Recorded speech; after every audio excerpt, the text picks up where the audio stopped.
All right, good evening. It's good to be here this evening. If you open your Bibles to the book of Job in Job chapter 38, come to a really significant section. Obviously, this is when God speaks. And this is, in some ways, ought to be a troubling text, I think, for each of us because of how powerful God speaks to Job. I don't think that God is mean to Job, not to say that, but his speech is very pointed and should cause each of us to really do some serious introspection and care in how we see ourselves and how we think about ourselves in our relationship with God. Please be reminded, though I know all of you know this, but let's put this in our minds as to the serious trial that Job has gone through. Very difficult for us to relate to him. This man lost all 10 of his children in one day. If that wasn't bad enough, and I can't even come close to imagining such a thing, then, of course, Satan goes, well, that obviously wasn't good enough, so strikes him with boils from the top of his head to the bottom of his feet. And it is so bad that he can't swallow, he can't sleep, he is just ravaged with disease. And it becomes so bad that after months and months, he talks about how the bones are sticking out of his flesh. He's lost so much weight. And yet, in all of that, God won't let him die.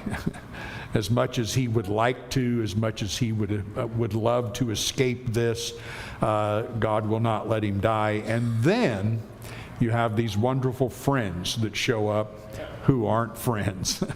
And Job, in exasperation, says, "Miserable comforters are you all." And it's just amazing.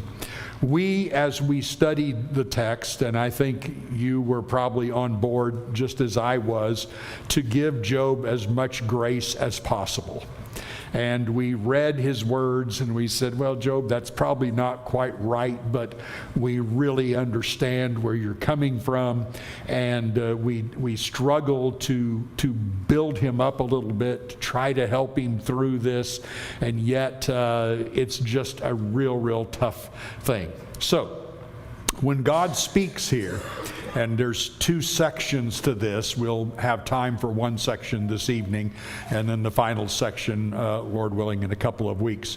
When we look at this, God then addressing Job and what he does, we need to feel it. We need to put ourselves in his position and listen, because we've made these mistakes.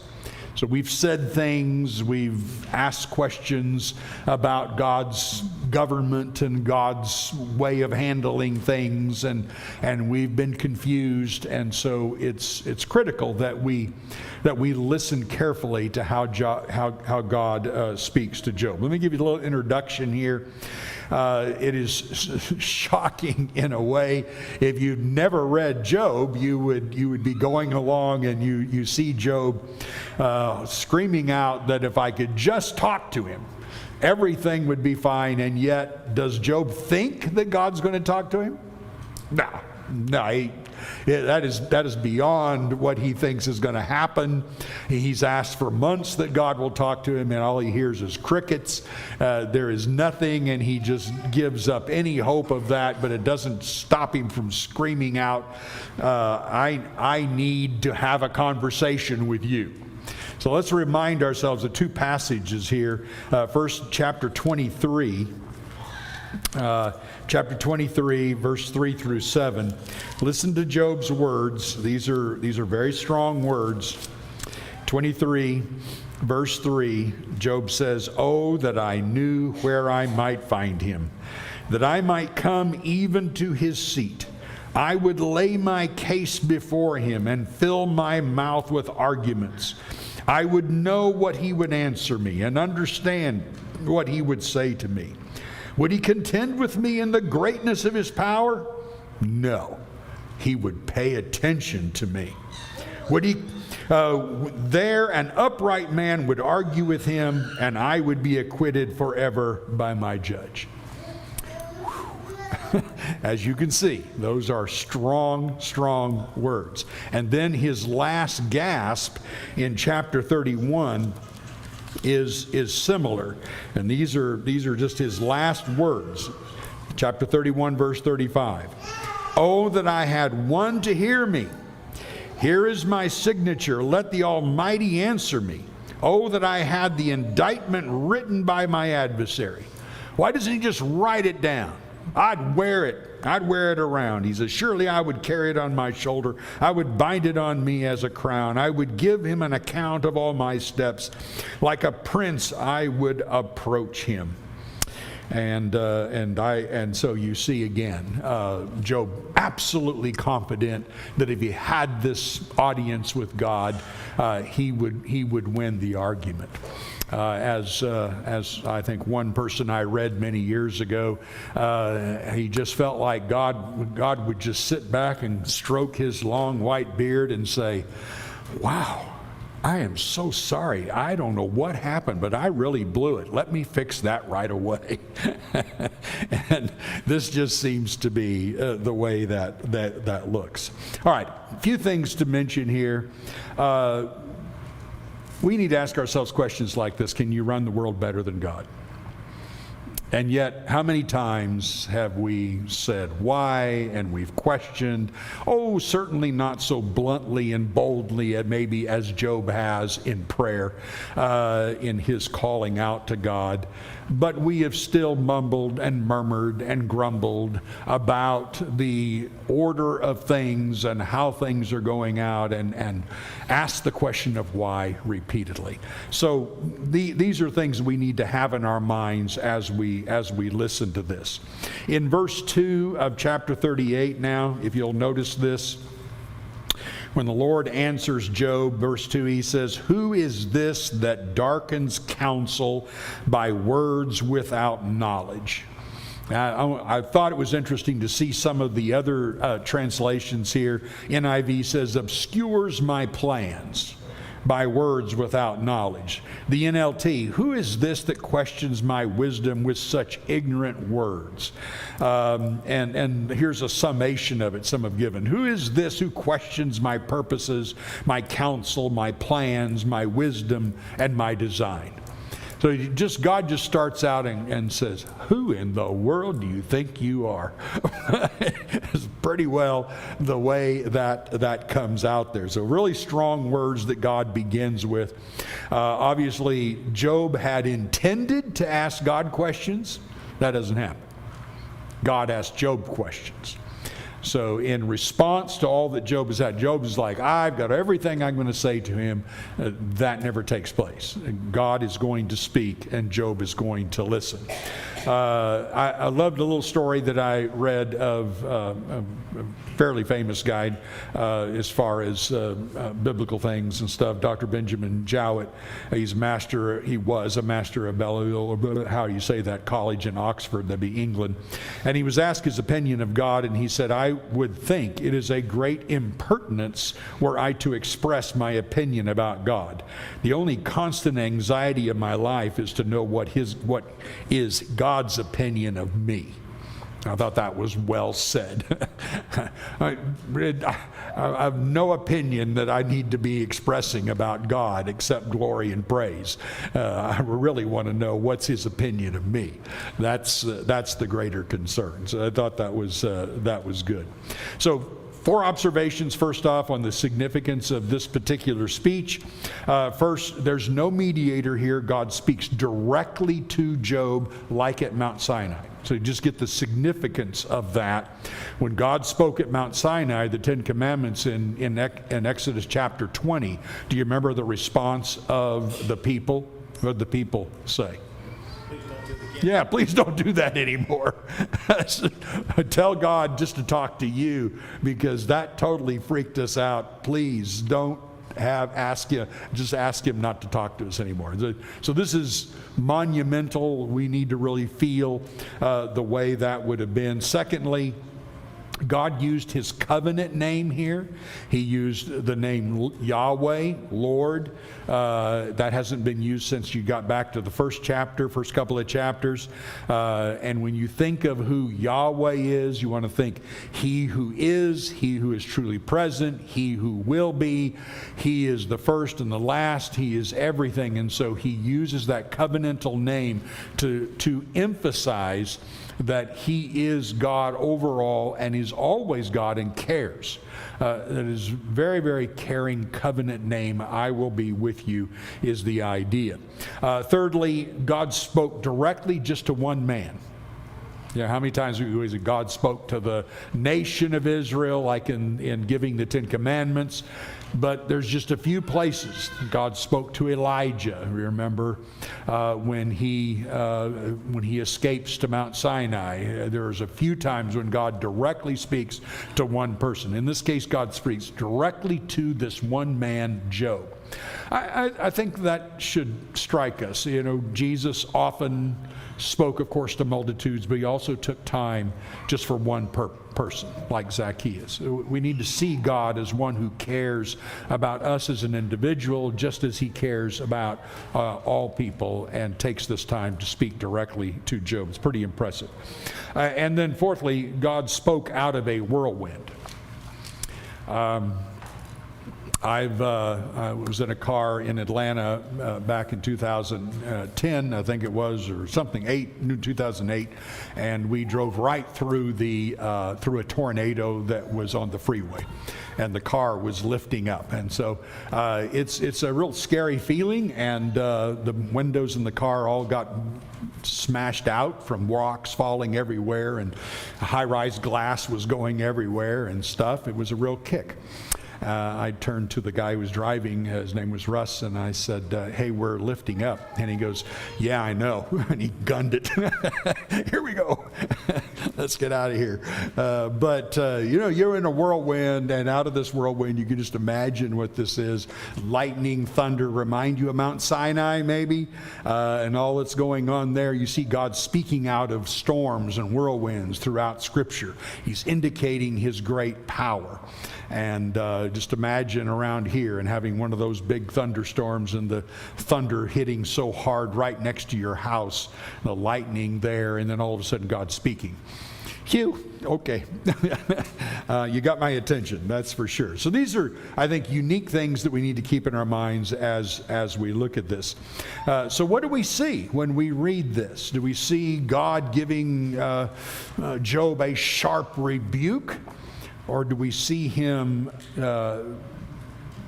doing a teaching moment with Job? I would suggest the latter is more true.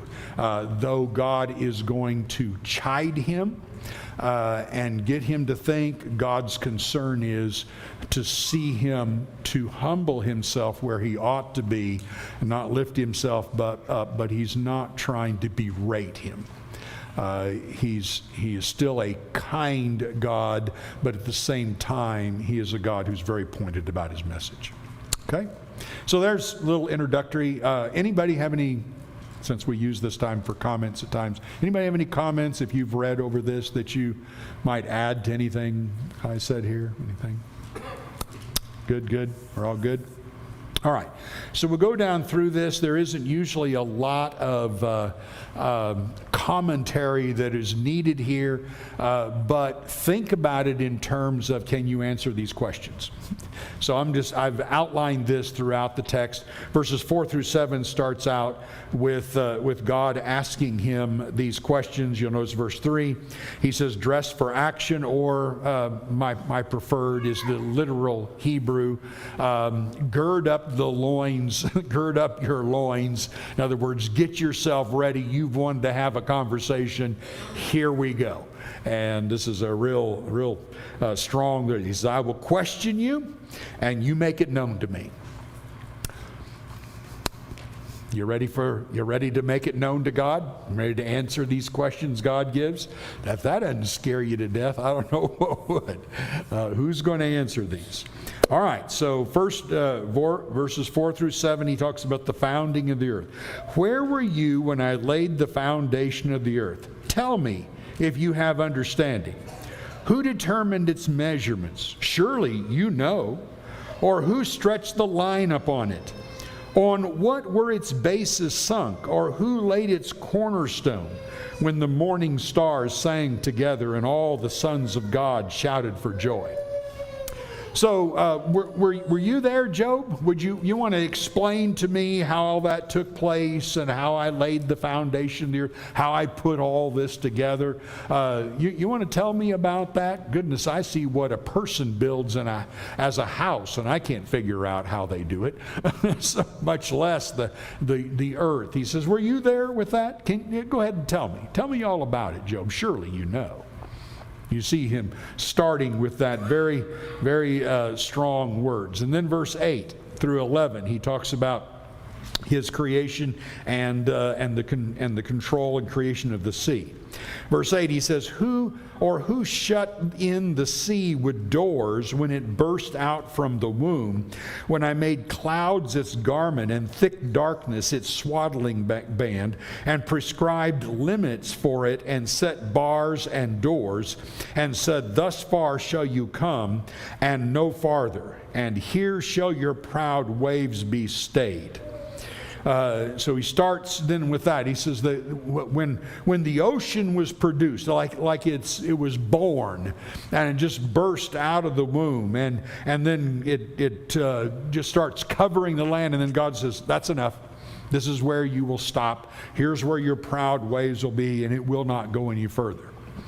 I remember some of our favorite politicians making statements like, if you don't elect me and we control climate change, the water is going to cover over Florida and it will, just all drown. And I thought, what an absolute dodo. Come on. God has control, and even if you thought that was going to happen, you are really nuts to think you're going to do something about it. Amazing. God says, this is how far it's going to go. And that's how far it's gone. And it's been that way for a long, long, long time. Whether there's polar bears or not polar bears, that's the way it is. And God just says, I do that. Can you tell me about that, Job? Can you explain that? Can you tell me who did that? And then in verse 12 through 15, he talks about the dawn and the change from night to day. And so he says, verse 12, have you commanded the morning since your days began, and caused the dawn to know its place? How long have you been alive, Job? 40 years or so. Have you commanded the morning, or have you made it come about, that it might take hold of the skirts of the earth, and the wicked be shaken out of it? It is changed like clay under the seal, and its features stand out like a garment. From the wicked their light is withheld, and their uplifted arm is broken. So you catch the metaphors there? So he says, when have you commanded the dawn, and when the dawn comes, what happens? It's like a person shaking a skirt to get all the stuff off of it, like in this case, the wicked. So why would things going from dark to light, the dawn coming, why would that shake out the wicked?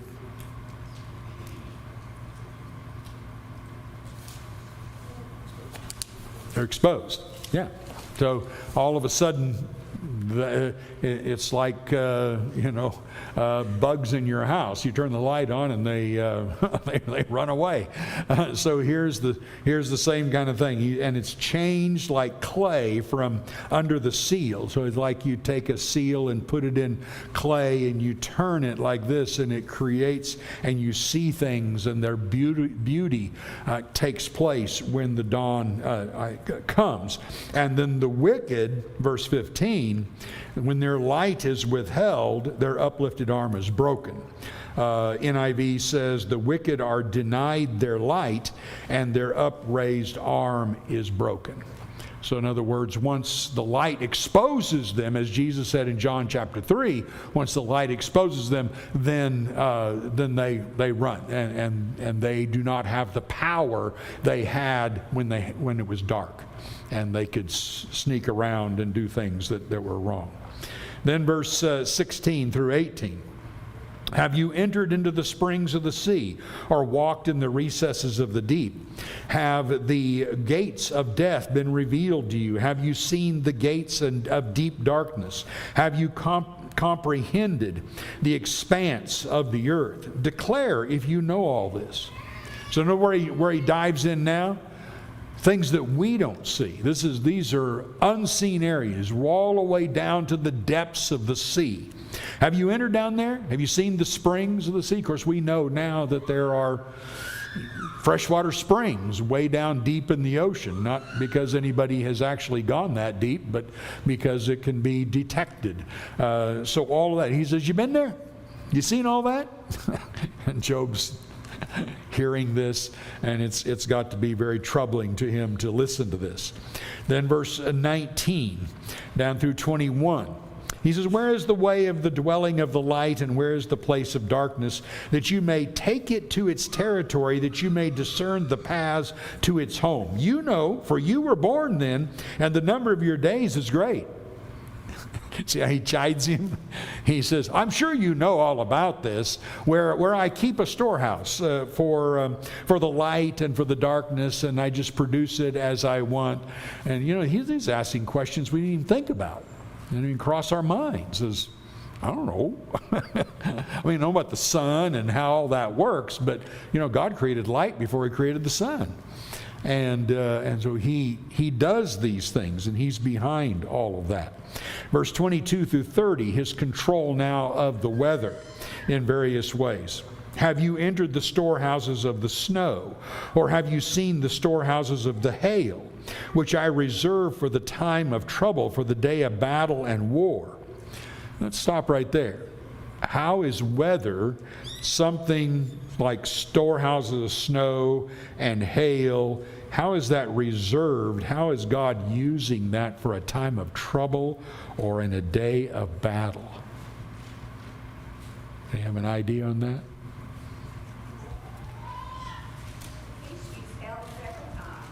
Say again? That's right. Many, many battles in the Bible, he used hail. You see that in the book of Judges, where he stands with his people to hail down on those that he does not want to survive, and tips the battle in the direction where he wants it. Even in our present day, if you do much of a historian at all, and you study battles, you will find the tide of many wars has been tilted in a different direction simply because of rain or weather or snow or any number of things that happened a number of times in World War II.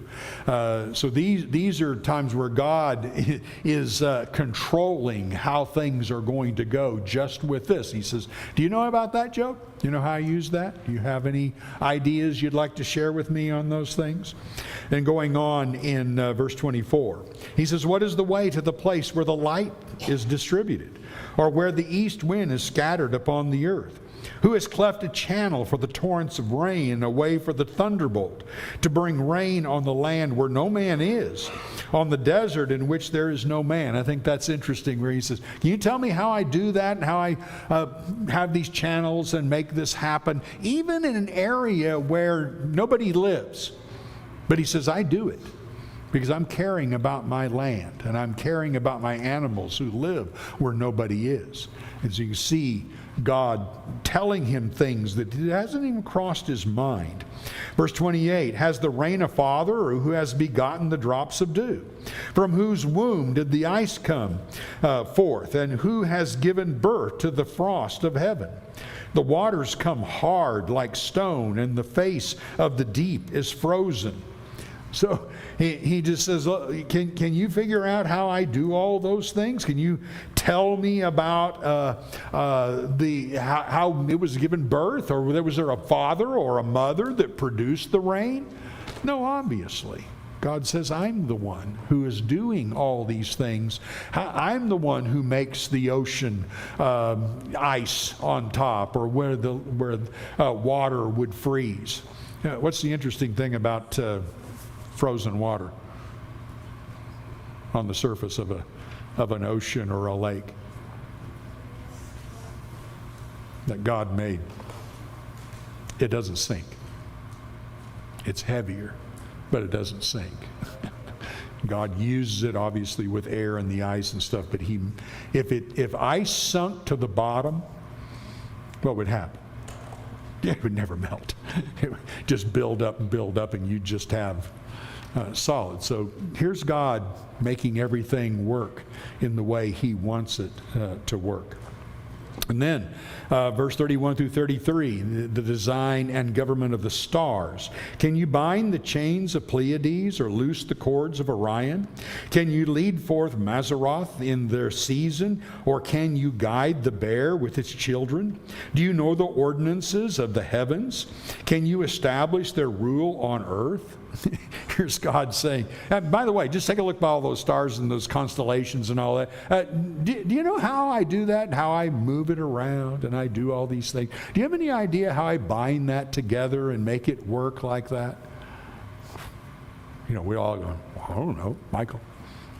I'm a little bit confused by these verses. Isn't Orion like some Greek mythology?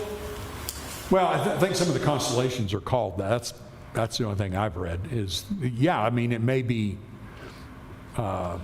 maybe he was referred to in Greek mythology. I don't know, but Job would predate that, it would seem. Yeah, interesting point. Okay, so, do you know anything about that, Job? No. If you've looked at pictures from the James Webb telescope or the Hubble telescope and stuff, it's just absolutely crazy amazing to see what God has done and what He still does in those things. And then verse 34 through 38, how about the control of the clouds and the lightning? So he says, can you lift up your voice to the clouds that a flood of water may cover you? Can you send forth lightnings that they may go and say to you, here we are? Why don't you call out to the clouds, Job, and tell them to dump some rain, and call out the clouds and make it lightning. Why don't you go ahead and do that? I'll wait and see how you do with that. Who has put wisdom in the inward parts and given understanding to the mind? Who can number the clouds by wisdom, or who can tilt the water skins of the heavens when the dust runs into mass and the clods stick fast together? Oh, mankind would love to have the power over being able to bring the rain and not rain. They don't even have the power on figuring out when it's going to rain. How many times around here it cracks me up? Nope, no rain today. Oh, that's when I know there's about an inch or two coming. You just never know. So he covers all these things that just have to do with the weather and the control of nature and this. And then he transitions to the animate world. And as you can see, a little bit of an unfortunate chapter division right here, because he starts that then in verse 39. Can you hunt the prey for the lion, or satisfy the appetite of young lions when they crouch in their dens or lie in wait in their thicket? How about you go on a hunt like a lioness does and bring home the capture and the catch for their little lions that they have made? You want to try that? How would you do that? I don't know. Then going on from there, verse 41. The raven, verse 41. Who provides for the raven its prey when its young ones cry to God for help and wonder about for lack of food? So God's aware when the raven's babes are in need of food, and He's knowing that, and they're peeping and crying out, and God says, it's me. I'm the one who watches out after that. I'm the one who takes care of that. Then 39, 1 through 4. He says, do you know when the mountain goats give birth? Do you observe the calving of the does? Can you number the months that they fulfill? And do you know the time when they give birth? When they crouch, bring forth their offspring, are delivered of their young. Their young ones become strong. They grow up in the open. They go out and do not return to them. Why is it so hard to know what the mountain goats are doing?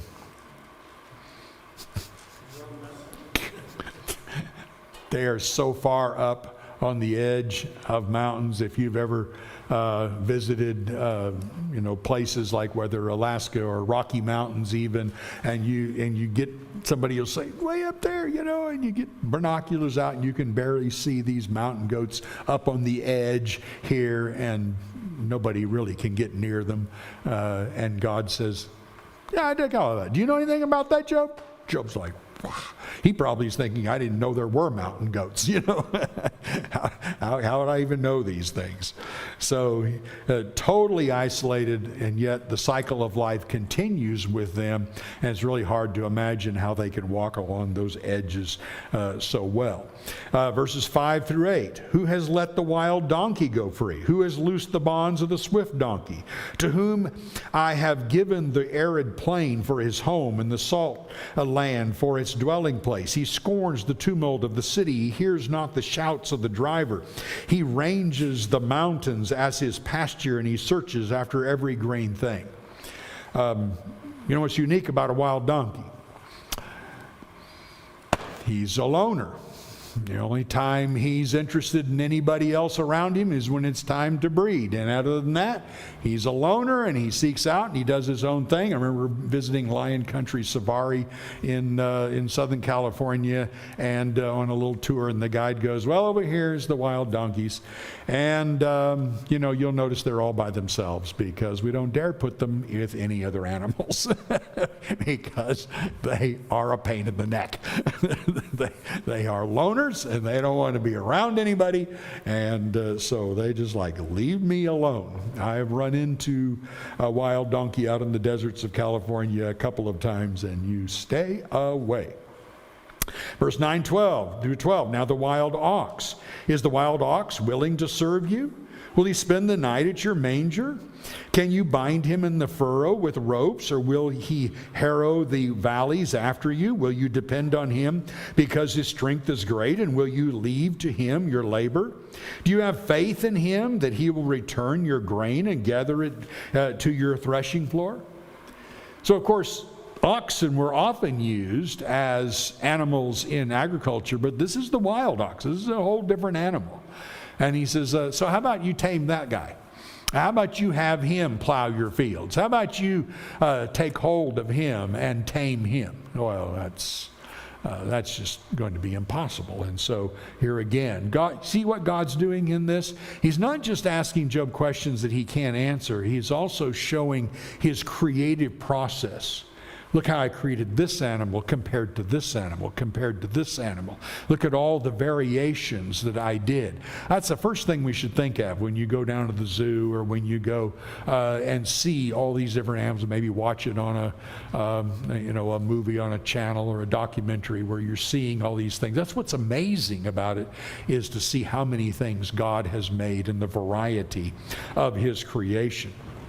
And then verses 13 through 18, one of my favorite, the ostrich. The wings of the ostrich wave proudly, but are they the pinions and plumage of love? The word love and the word stork are the same word in the Hebrew. So some of your versions will say stork.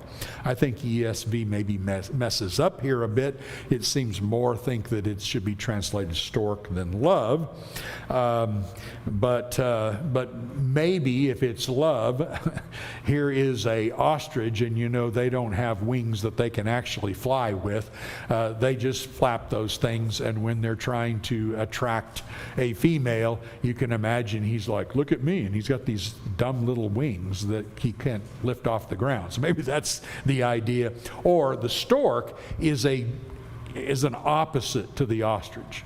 Beautiful, has great wings, very caring about its young, and the ostrich is just the opposite.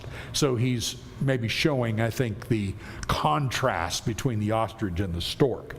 So he goes on, verse 14. First she leaves her eggs to the earth and lets them be warmed on the ground, forgetting that a foot may crush them and that the wild beast may trample them. She deals cruelly with her young, and if they were not hers, though her labor be in vain, yet she has no fear, because God has made her forget wisdom and given her no share in understanding.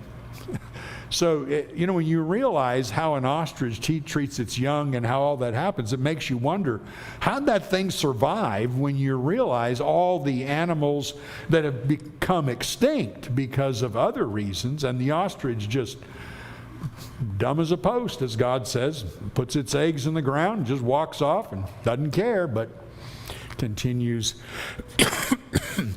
to survive. So he says, how about that, Job? Excuse me, verse 19. Then he goes on and he says, do you give the horse his might? Do you clothe his neck with a mane? Do you make him leap like the locust? His majestic snorting is terrifying. He paws in the valley and exults in his strength. He goes out to meet the weapons. He laughs at fear and is not dismayed. He does not turn back from the sword. Upon him rattle the quiver, the flashing spear, and the javelin. With fierceness and rage, he swallows the ground. He cannot stand still at the sound of the trumpet. When the trumpet sounds, he says, aha! He smells the battle from afar, the thunder of the captains and the shouting. Horse is pretty amazing. It'll go into battle. It'll do all these things without fear, and they're amazing animals. He says, how about that, Job? You know how I produced all that? You know how I did that? So there's these continual questions and these amazing animals that God has produced. And of course, nowadays we think, and how could somebody say, oh, it's just evolution, over millions of years this kind of happened. God is proclaiming his artistic ability to produce these animals this way. And then finally, verse 26 through 30, he talks about the hawk and the eagle. He says, is it by your understanding the hawk soars and spreads its wings toward the south? Is it at your command that the eagle mounts up and makes his nest on high? On the rock he dwells and makes his home, on the rocky crag and stronghold. From there he spies out the prey. His eyes behold it from far away. His young ones suck up blood, and where the slain are, there he is. So, did you do this by your understanding? Did you make all of this, the hawk that just soars through the warm winds that lift him up? And did you make an eagle so that it just lives up in this crag way up here and yet has just amazing eyesight and can see the prey a long distance away and go and feed his chicks? Have you done that? Have you put that together? So God just keeps repeating this amazing creation that he has done and asked Job to consider it. And obviously when you get done, you just are completely amazed at these things. So let's notice, just final conclusion here. What God is intended to do is make Job see this huge separation between himself and Job. You need to understand how far away you are from God in the sense of your thinking, your thoughts, your intelligence, any of those things. In Isaiah 55, what does he say? My thoughts are higher than your thoughts. As the heavens are higher than the earth, so my thoughts are higher than your thoughts, and my ways higher than your ways. So God is emphasizing that. That's what we should take to heart when we are thinking, why? God really knows what he's doing, and we don't need to be questioning him in that way. So in chapter 41 and 2 then, here's just the conclusion of this. Would have rather had the chapter division right there, but the Lord says to Job, shall a fault finder contend with the Almighty? He who argues with God, let him answer it. So God stops his speech and says, go right ahead. You wanted to have something to say. I'm listening. And so, verse 3, Job answered the Lord and said, Behold, I am of small account. What shall I answer you? I lay my hand on my mouth. I have spoken once, and I will not answer twice, and I'll proceed no farther. Somebody tell me what Job's missing. What's he missing these words?